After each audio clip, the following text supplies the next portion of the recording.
Good evening. My name is Joe Bruns.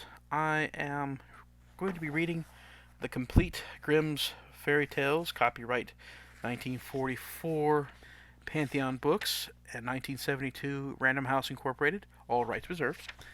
Um, the purpose of this reading is just I like stories, and I'm hoping that you like stories too. Or maybe you might have a young child out there who loves bedtime stories at night. So this is an opportunity for you to play one of these stories for them, or for you to enjoy one of my stories, or just kick back and relax and listen to some of these Grimm's fairy tales.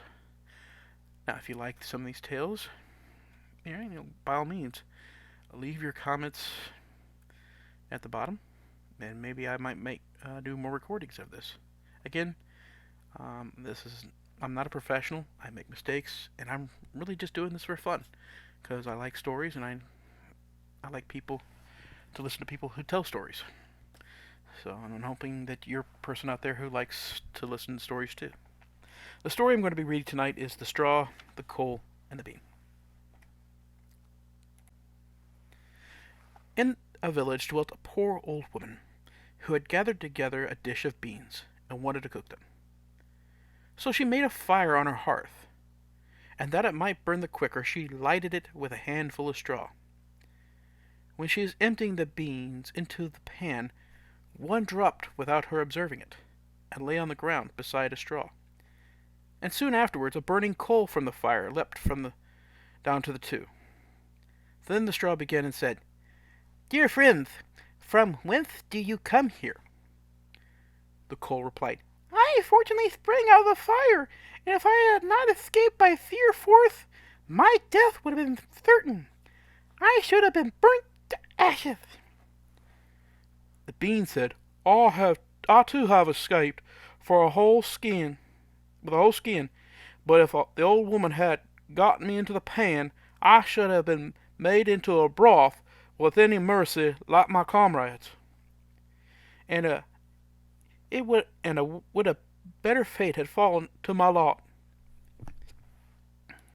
The straw said, "The old woman destroyed all my brethren in the fire and smoke. She seized 60 of them all at once and took their lives.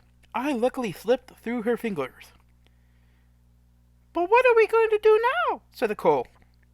"I think," answered the bean, "that as we have so fortunately escaped death, we should keep together like good companions.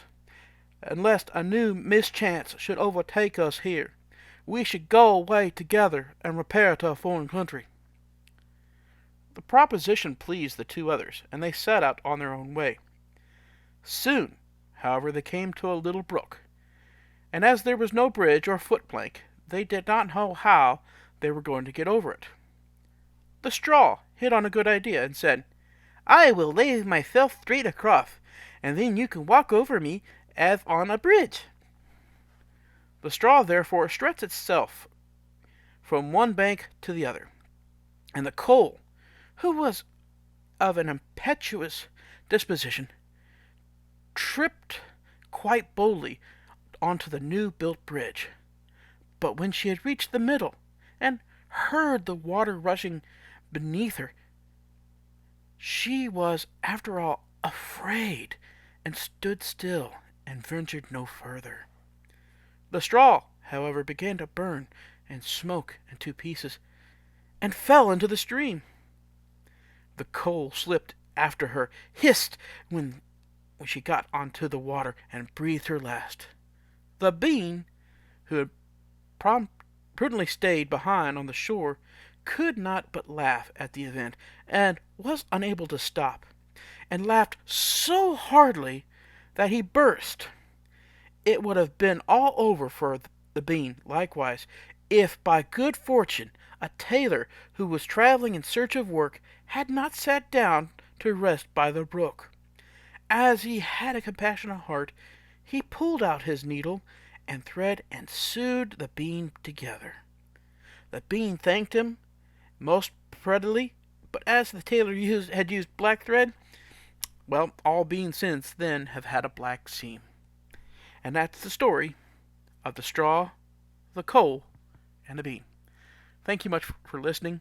If you like this type of short stories and such, by all means, leave your comments and don't forget to hit that subscribe button.